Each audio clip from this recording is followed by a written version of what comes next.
Welcome, everyone. I am so excited to be speaking to Marissa Simonian. She's a content producer, director, and what else do you do? She does so many things. You've helped in casting as well, yeah? I've also have experience in casting as well, yeah, and mostly reality and lifestyle television. Amazing. So we're going to be talking and sharing secrets on how to get booked for television, in particular daytime TV. I have had the pleasure of working with Marissa. I have been invited, I think 3 times now. It'll be a 3rd guest appearance on a very popular morning show in Toronto. So Marissa, welcome. Thank you for having me. I'm so excited to be here. Cheers. Let's cheers to that. Yes. On a hot day here in Toronto. Delighted.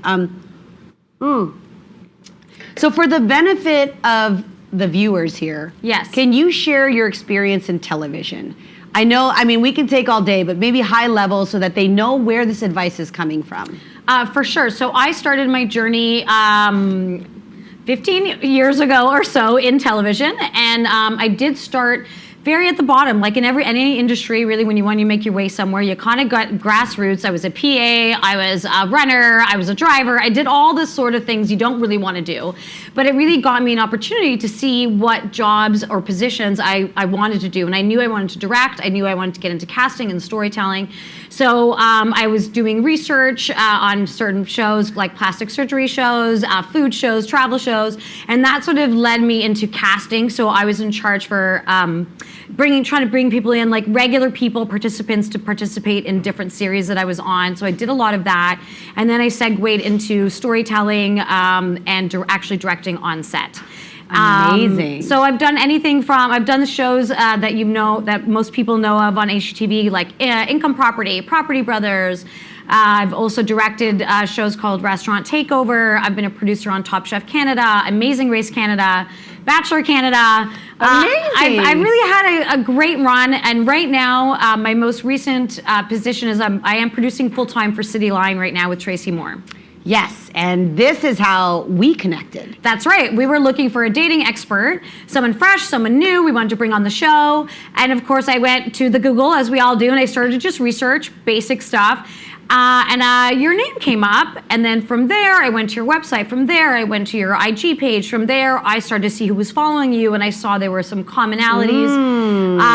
So you're already kind of leading into this process, because my first question is, what are you looking for? Like, what is the decision or process that you, as a segment producer, are looking for in a guest? You talked a little bit about that. You started from the story idea, and now you're responsible for bringing somebody on your show. So talk me through that process, and in particular, Sure. we'll go to the dating lane. How did that happen? So we were sort of putting together a dating special a few months back, and we have our tried and true experts, but it was time for a refresh. We wanted someone new, someone exciting, someone with a big personality, a big voice. Someone who's going to come in and maybe be a little bit of a disruptor. And so I was tasked to find someone, and like I said, I just basically started a basic Google research job, online dating expert, Toronto-based, etc., because I knew I wanted someone local. So you did use Google, and you said dating expert. That's right. Do you always use expert in your keyword search? Yes. Typically? Yes. Okay. 100%. All right. So you didn't say matchmaker. No. Because I happen to be a matchmaker, but you use dating expert. That's right. And so did I rank on page 1? You ranked on page 1. Okay. Is that important to you? It is. I don't have a lot of time to file through pages and pages, so I'm going to go look at the top people that show up on that first page. Do you recall if it was an article or if it was actually my website? It was your website.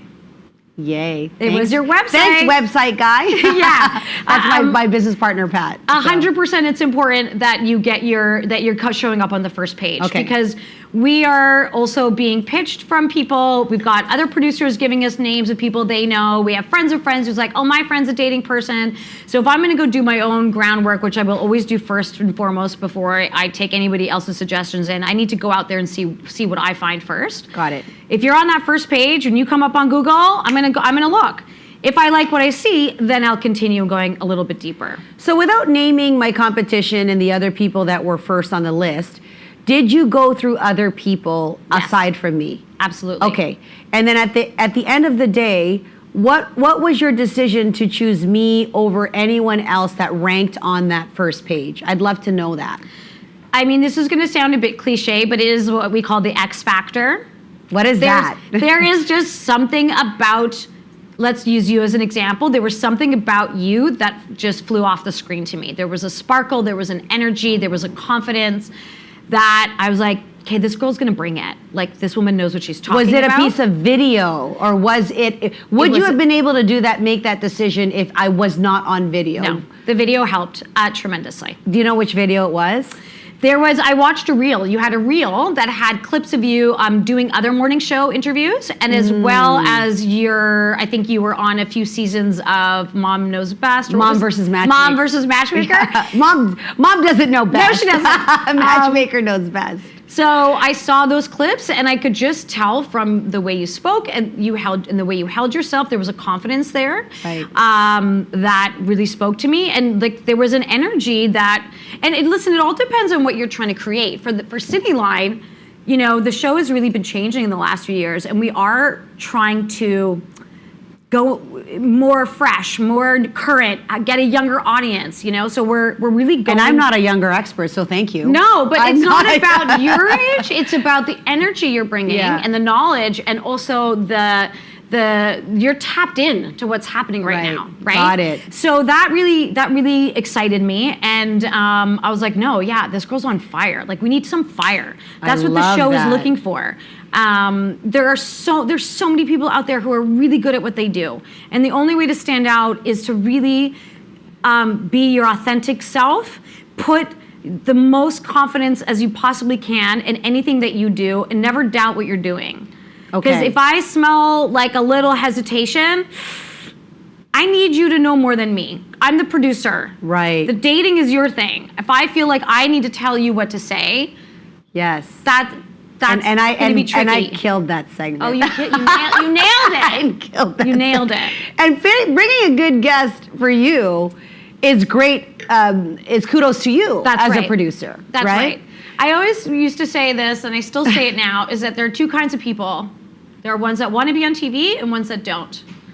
Okay. When it comes to casting. I'm not interested in the ones that don't. Got it. Forget it. So when you have to like coax a guest, or let's say, for example, you found the expert, but that expert's never done television. Yes. What do you do? Do you recommend them to hire a professional? Like, have you ever gone that route? Look, we want you for television. You are the leading authority in X, but they're a dud on television. What do you do? There's some people that you're like, I could work with this.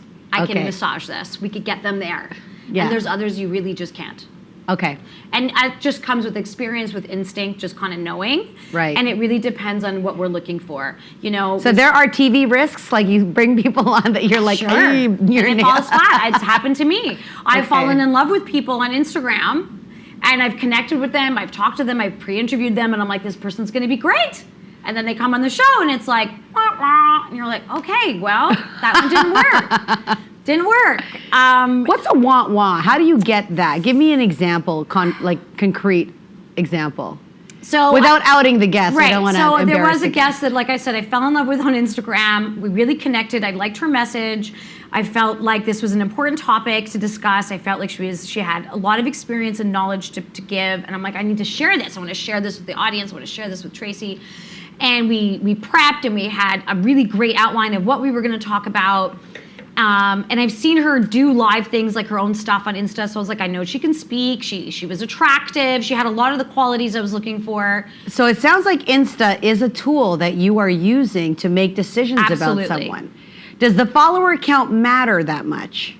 Not that much, to be honest. Okay. Because so people who are insecure about follower count, you're not really looking at that number. No, not necessarily. Like, if we are really looking for someone special, it's the last thing I'm looking at. Okay.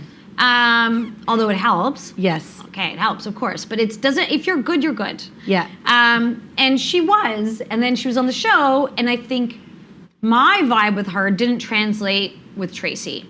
So that's something that, as a producer, I have to think about. Like, okay, maybe I loved this woman and we had a great connection. But is Tracy, my host, who actually has to be doing the on-air interview, going to connect with her? Right. And so you're actually thinking as a producer and also the vibe between your primary host.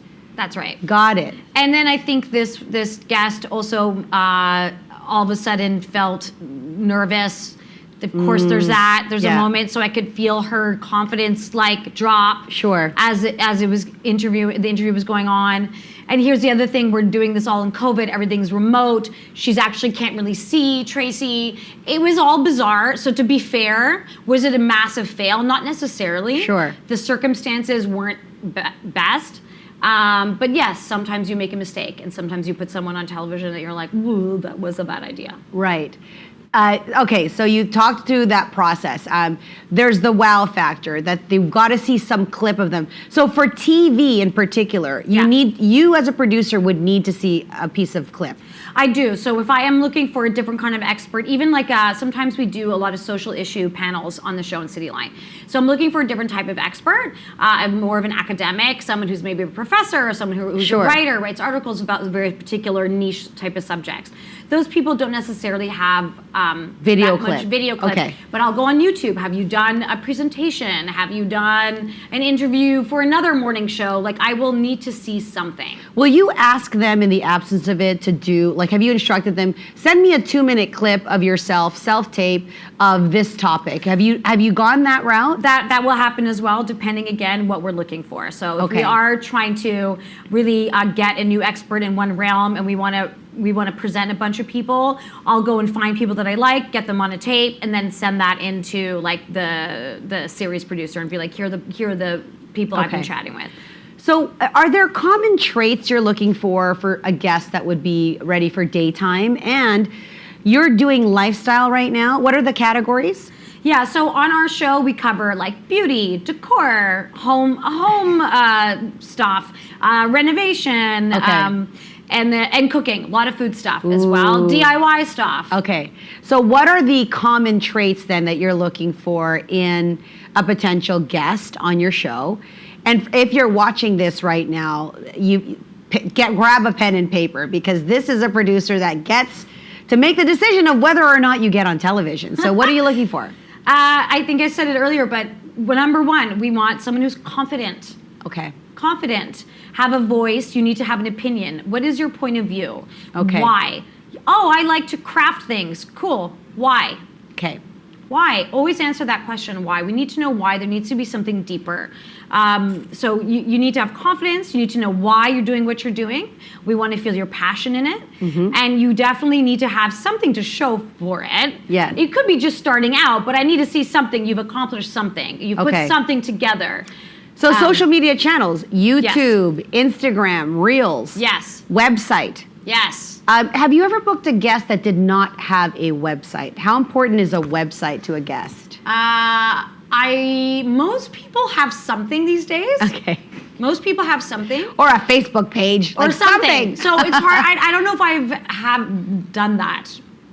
No, I think everyone almost has something, even if it's like bare minimum.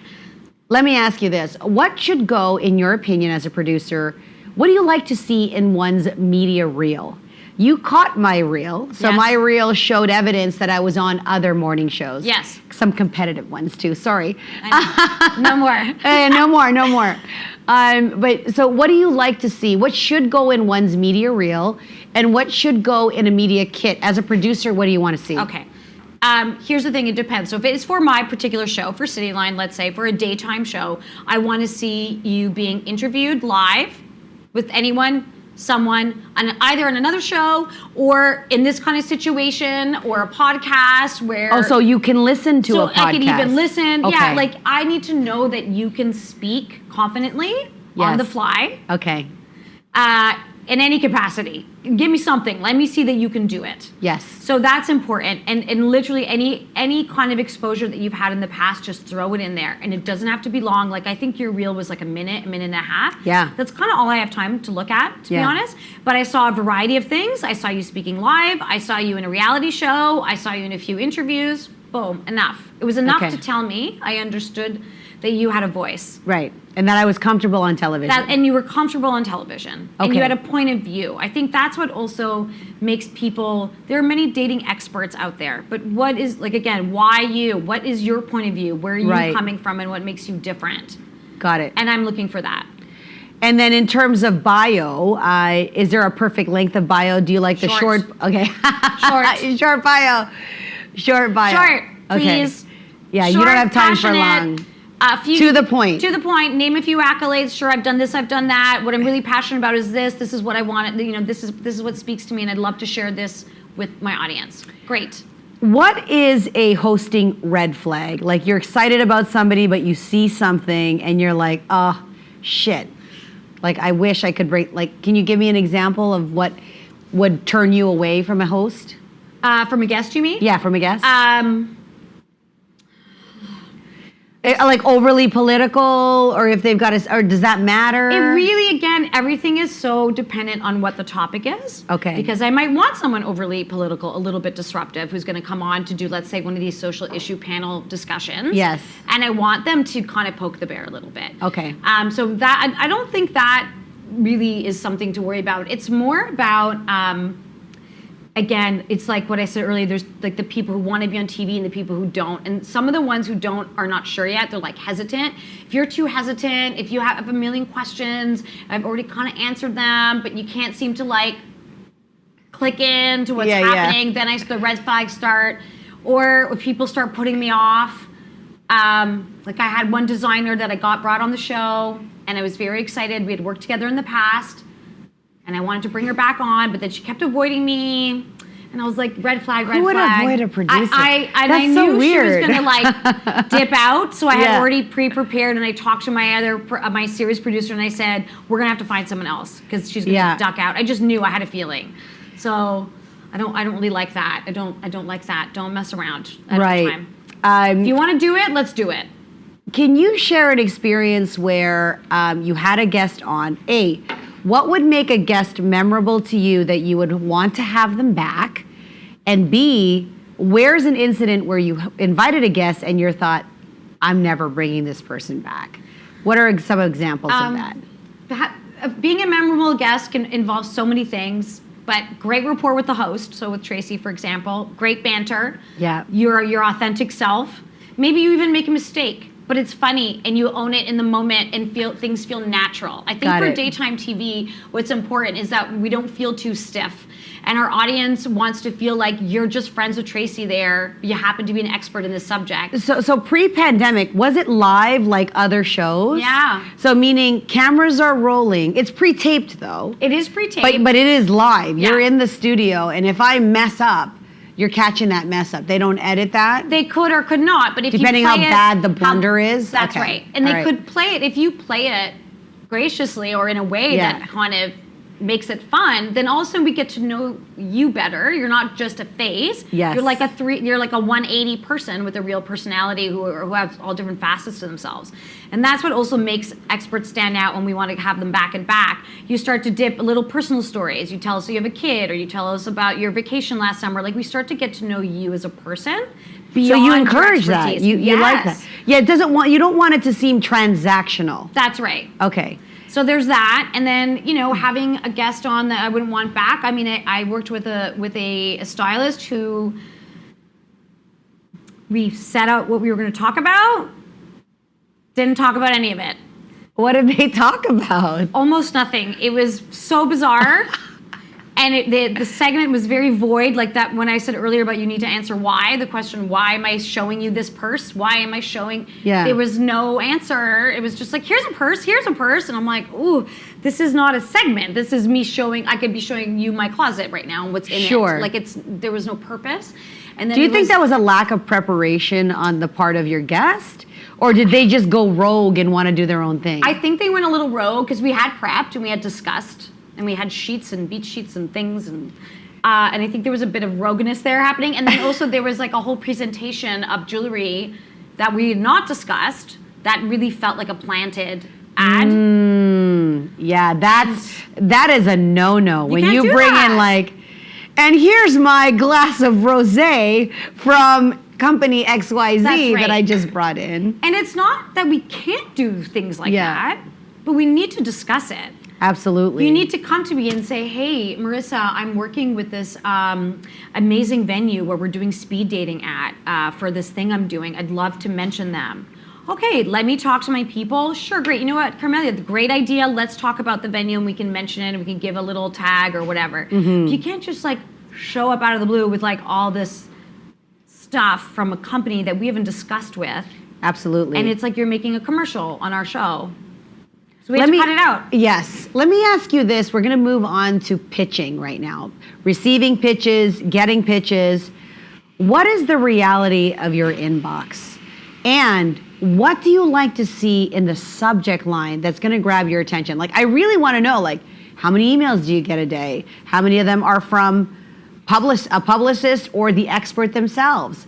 Right. I would love to hear sort of the reality of your emails. When do you check them? Yeah. When should we give you pitches? Like when is the team, should we know as a guest, like your segment ideas are being pitched Wednesday morning at 7? Like how much do you tell guests and what's that process like? There's so many questions, so I'm gonna let you stew on that. There are a lot of emails, of course, but do you get hundreds of emails? Yeah. Okay. Do you read them all? Yes. Okay. Ish. Okay. Of course I do. I don't love the ones from the publicists. You don't? I don't. Okay, what is personal. the subject line of the... It always feels like a bit like a spam or something. It doesn't feel very authentic. Does it say like celebrity chef wants to be on your show? Like, does it... Yeah, something like that.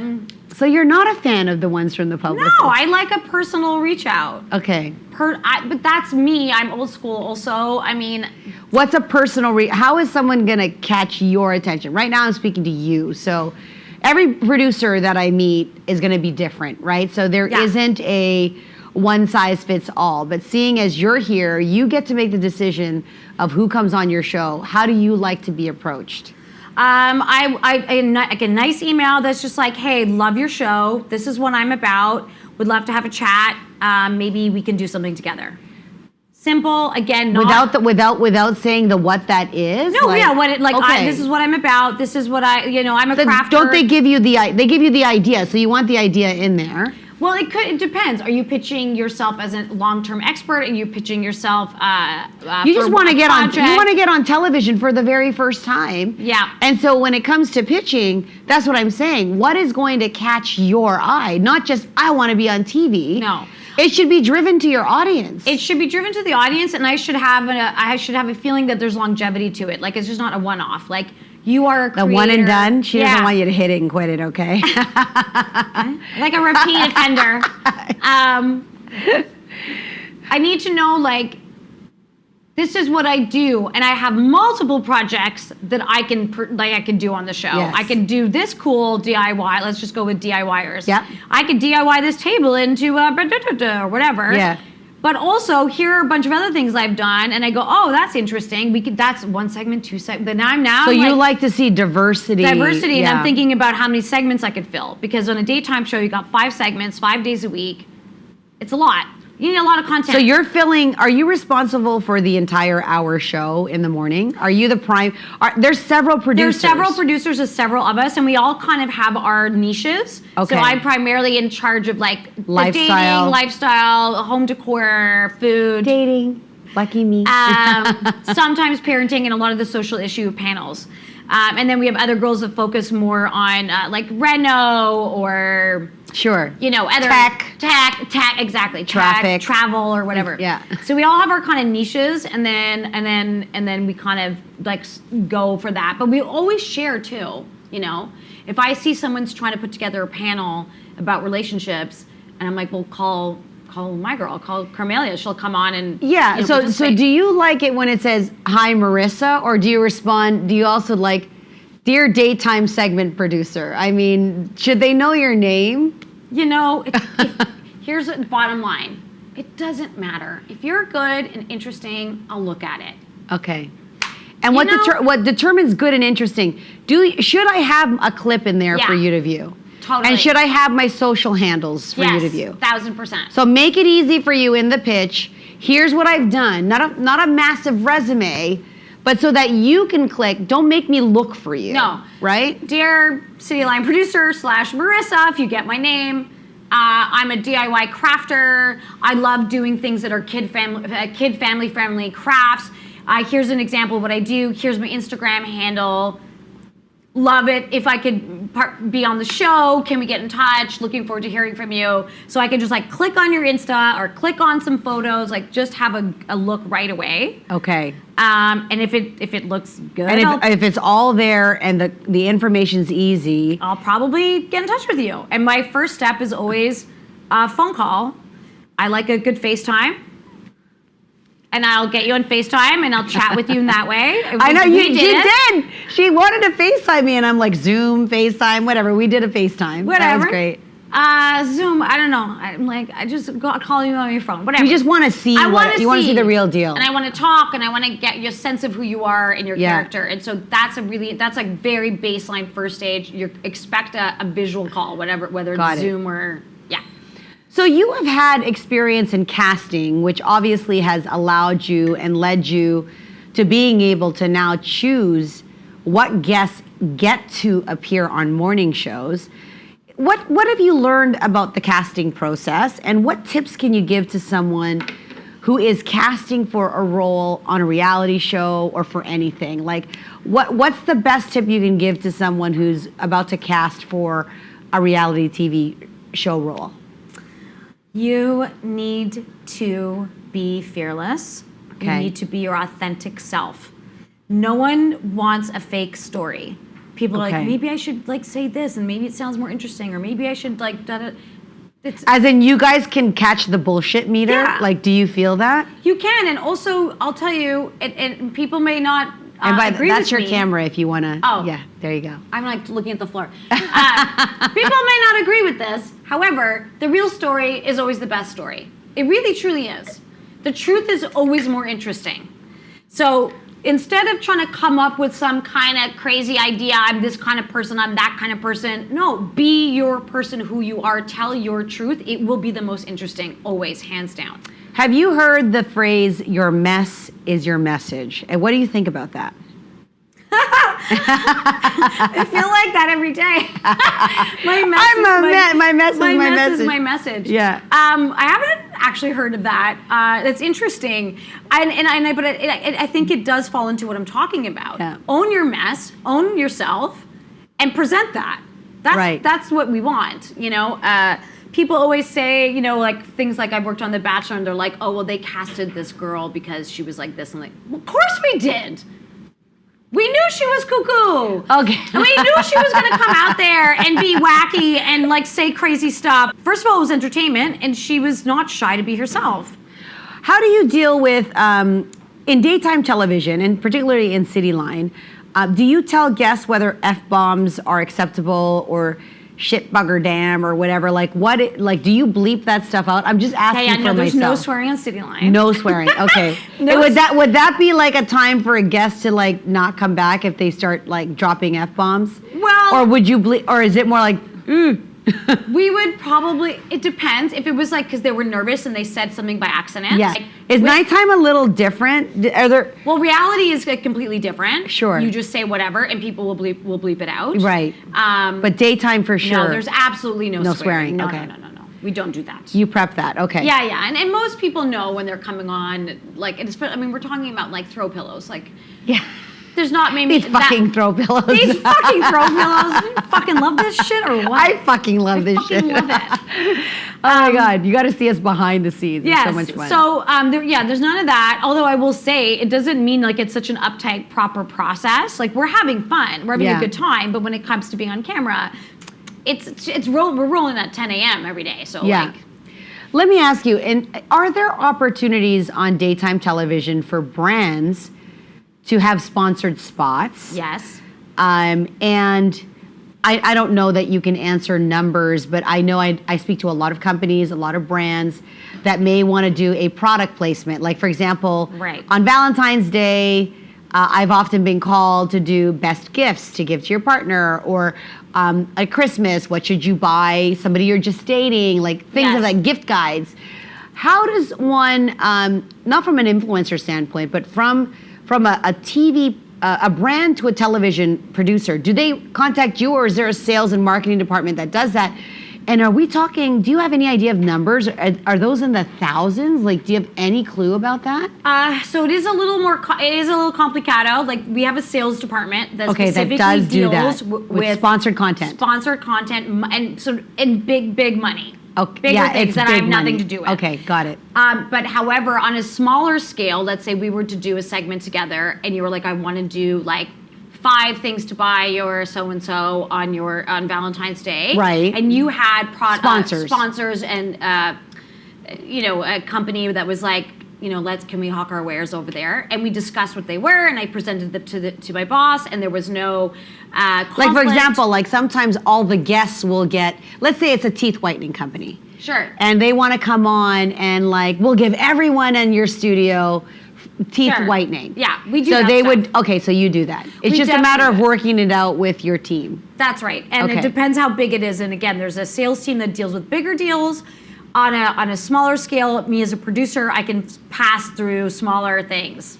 Okay. Yeah. Got it. And then in terms of topics or trending news, you have the are you responsible for creating every segment, or is this there's part of this is you being the segment producer, you're thinking about what's hot, what's not. Right. What are the resources that you're using? Is there a piece of tech? Are you dialed into Google Trends? Like, how are you coming up with stories? You have to consume a lot of content. Okay. You have to consume so much content and kind of really be tapped in and have a lot of young friends. So. And talk to them about what's cool and what's going on. Yeah. So there is that. There's that element. There's me just sort of trying to keep tapped in. I'm consuming a lot of content on Instagram, on TikTok. I have a lot of magazines I like to read. I'm old school. I still get my House and Home Come to the House. I read that. I go on like Refinery 29. There's like different websites. So you're looking at like top publications. Yes. That translate into daytime. Exactly. And then what's your prep time for production? I know that when you spoke to me, I feel like we usually have a lot of leeway. Yes. Like you're coming to me 3 to 4 weeks in advance. 3 or 4 weeks in advance, yeah. And then what happens on the last minute? Like what's the go-to when a guest says the morning of or the day before, I can't make it? Yeah. Where do you go? What do you do? We don't like that. Yeah. Because that has happened. Actually, recently, it happened, and it was not great. It was not a great situation. I am always available, just so you know. I know. Dating, well, I will brush my teeth and pull my hair back, and we are talking about dating again this week. We did remember the last time it was a fast turn, it was like a week away. I had a spot and I was like, Carmelia, can you come into the spot? And you love that, right? I love that. And here's the thing, once you develop that connection with your producer, like you and I have that now, we can call each other and I feel comfortable now being like, can you come in and like, can we just do something? And we'll bang out a couple of ideas and we'll narrow it down and be like, we got it. But it did happen that someone couldn't make the show, and that was horrific because like, we're live to tape. We are dependent on What was the everyone. time frame on that? It was like she was waiting around. She was gonna shoot. She had all these tech problems because we're remote though. Listen, it wasn't entirely her fault. Of course. But there was tech issues. We couldn't get her on. And then she couldn't wait around because she had booked another appointment in her real life after. So she just kind of peaced out. And I was like, you can't peace out. Like that's now a chunk of the show is missing. So what? Yeah. So there was. So how do you replace that? So we do have banked tapes. We have banked little segments that we'd like to keep in our back pocket for these kinds of occasions. We'll be like, oh, we have this guy Christian on our show who does a lot of DIY stuff. We're like, do you have a Christian tape? We need a Christian tape, and we'll just like throw the tape in. Yeah. We don't love to do that. Sure. No one wants to do it because it's not part of the plan. Yeah, and you thoughtfully research what's going to happen in your show. That's right. And so if someone all of a sudden drops out last minute, you're kind of like, well, everything was timed out to that too. Like it throws everything off. So we don't love that, obviously, on daytime. It's not great. And we're not going to want to have you back. So what is a way that an upcoming guest who may not have been part of your show, what are 3 things that they can do to get ready for television? Okay. You have to know what you're talking about. Okay. You have to know it inside out. It has to be in you. So you feel so comfortable that if all of a sudden someone asks you a question that you weren't prepped for, you could go with it. Okay. You really got to know your subject. Right. I would say film yourself with a friend. Okay. Practice. Yeah. If you're feeling really nervous, sit down, put your iPhone on the table, have your friend ask you some questions and practice and see what that's like. So you don't go in like super cold. And just really prep. Yeah, you know, the funny thing is, I'm working with you as a producer, and you had sent me sort of an outline. You are so thorough. I have never had a producer script out like what I was going to say, and it almost made me nervous because I'm like, do I have to say these things? And you're like, no, but these are I kind of understood the flow of what you wanted. The guideline, because and here's the thing too, because we're working in this new remote world, which hopefully we'll start to transition out of soon. Are you starting yet? Or are you still in that studio? Okay. We're hoping in September. But basically you don't, as our remote guest, you don't see Tracy. You're not in the same room with her and you're in completely 2 different locations. It's very hard to sit down and when you don't have that physical closeness to like jaser, as you say in Montreal, and like just go for a conversation. Are you bilingual? I am bilingual. Okay. Yeah. So that's hard. So we've been doing a lot more prep, like scripting, just so Tracy knows where we're going, you know where we're going, what the questions are, because there's also this weird delay with the remote stuff. It gets really tricky. So the more prepped, planned we can be, the better.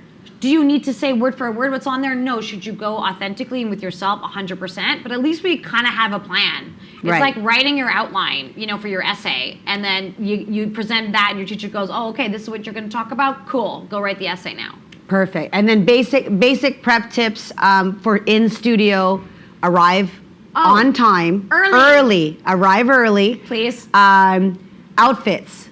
Can you give people who've never been on TV a tip on proper dress code?